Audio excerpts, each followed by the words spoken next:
নমস্কাৰ, এই মুহূৰ্তত আহি পৰিছে কেইবাটাও বিগ ব্ৰেকিং নিউজ। আজি হৈছে 16 আগষ্ট। যিসকল মানুহৰ নাম চৰকাৰী PMAY ঘৰৰ নতুন লিষ্টত অন্তৰ্ভুক্ত হৈ আছে, সেই সকল মানুহৰ বাবে আহি গ'ল ভাল খবৰ।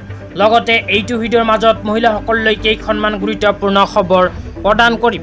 তো যিসকল মানুহে ভিডিঅ'টোত ক্লিক কৰিছে, অনুগ্ৰহ কৰি ভিডিঅ'টো স্কিপ নকৰি প্ৰথমৰ পৰা শেষলৈ চাই থাকিব। লগতে মোৰ চেনেলত নতুন হ'লে প্লিজ চেনেলটো ছাবস্ক্ৰাইব কৰি মোৰ লগত থাকিব। তো বলক ভিডিঅ'টো আৰম্ভ কৰি আজিৰ প্ৰথমটো গুৰুত্বপূৰ্ণ খবৰৰ বিষয়ে বিস্তাৰিত জানি লওঁ। আজিৰ প্ৰথমটো গুৰুত্বপূৰ্ণ খবৰ হ'ল চৰকাৰী ঘৰলৈ।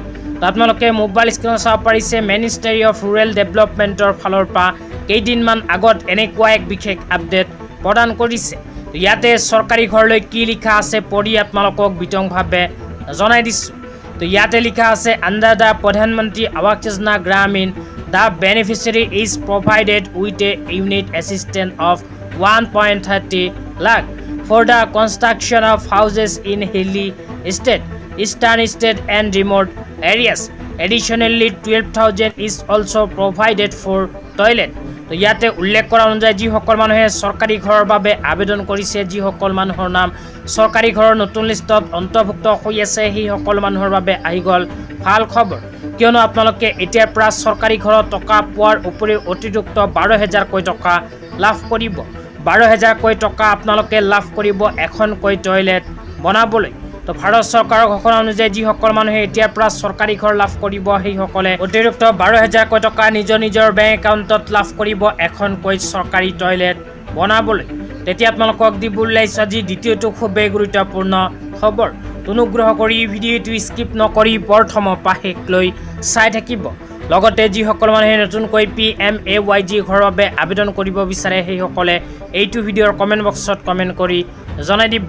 তো আজি দ্বিতীয়টো গুৰুত্বপূৰ্ণ খবৰ হ'ল, যিসকল মানুহৰ ঘৰত LPG গেছৰ কানেকশ্যন আছে, সেইসকল মানুহৰ বাবে। তো আপোনালোকৰ ঘৰত যদি প্ৰধানমন্ত্ৰী উজ্জ্বলা যোজনাৰ গেছ কানেকশ্যন আছে, তেন্তে আজিৰ ভিতৰতে কৰিব লাগিব KYCৰ কাম।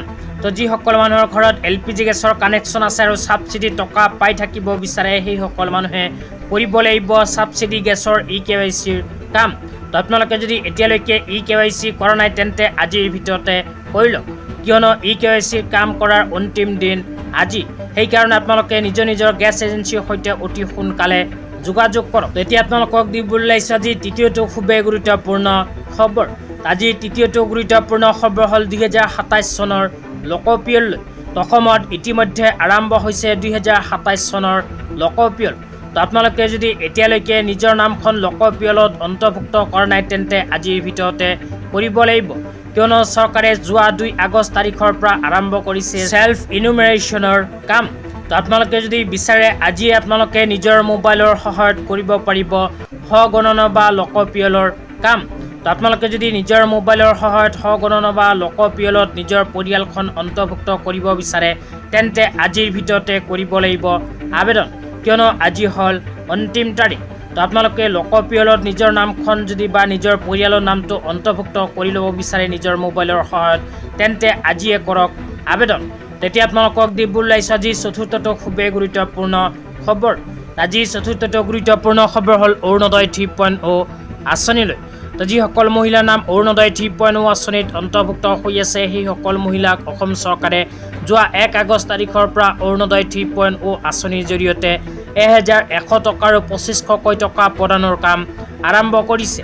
তো যিসকল মহিলাই 1,100 টকা বা 2,500 টকা নিজৰ বেংক একাউণ্টত লাভ কৰিছে, সেইসকল মহিলাই অহা মাহত আকৌ লাভ কৰিব দ্বিতীয় কিস্তিৰ ধন। তো দ্বিতীয় কিস্তিত মহিলাসকলে 1,250 টকা পাব নে 3,000 টকা পাব, এই বিষয়ত আপোনালোকক জনাবলৈ চেষ্টা কৰিছোঁ। তো চৰকাৰে উল্লেখ কৰা তথ্য অনুযায়ী অহা মাহত মহিলাসকলে 1,250 টকা হয়তো লাভ কৰিব, 3,000কৈ টকা মহিলাসকলে লাভ নকৰে। তেনেকুৱা যদি কোনো অফিচিয়েল আপডেট আহে, লগে লগে আপোনালোকক জনাই